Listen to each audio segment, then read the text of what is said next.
ഞാനിന്ന് കരുണയുടെ അവസാന മണിക്കൂർ എന്ന് പറയുന്ന ബുക്കിലെ 18ാമത്തെ മെസ്സേജിൻ്റെ സെക്കൻഡ് പാർട്ടാണ് വായിക്കുന്നത്. അന്തരീക്ഷത്തിലെങ്ങും ദുഷ്ടാരൂപികൾ വ്യാപിക്കും. അവ വൃത്തികെട്ട പല രൂപങ്ങളിലും പ്രത്യക്ഷപ്പെടും. എൻ്റെ കുഞ്ഞെ, ഇതറിഞ്ഞിരിക്കുക. മുൻകൂട്ടി അറിയിക്കാതെ ദൈവം ഒരിക്കലും മനുഷ്യരെയോ തൻ്റെ ഏതെങ്കിലും സൃഷ്ടികളെയോ ശിക്ഷിക്കുന്നില്ല. ക്രിസ്ത്യാനികൾക്കോ ദൈവത്തിൻ്റെ ജനത്തിനോ പ്രത്യാശ നഷ്ടപ്പെട്ടു എന്ന് തോന്നുന്ന സമയം വരുമ്പോൾ ഒരു മഹാത്ഭുതം പ്രവർത്തിക്കാൻ ദൈവം തന്നെ നിർബന്ധിക്കും. അതിനെയാണ് ചില പ്രവാചകർ ഭയാനകമായ സംഭവമെന്ന് വിളിച്ചിരിക്കുന്നത്.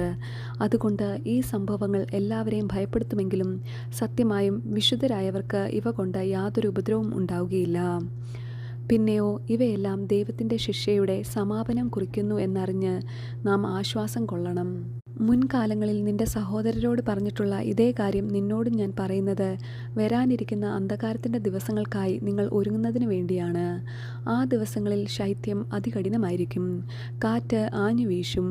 ഇടിമിന്നലും അതിനെ തുടർന്നുണ്ടാകുന്ന ഇടിമുഴക്കവും കേൾക്കുമ്പോൾ എല്ലാ വാതിലുകളും ജനാലകളും അടയ്ക്കുക. വീടിന് പുറത്തുള്ള ഒരാളോട് പോലും സംസാരിക്കരുത്. ഭൂകമ്പം സംഭവിക്കുമ്പോൾ പുറത്തേക്ക് നോക്കരുത്. കാരണം ദൈവത്തിൻ്റെ ക്രോധം പരിശുദ്ധമാണ്. ഈ ഉപദേശം നിരസിക്കുന്നവർ ഉടനടി കൊല്ലപ്പെടും.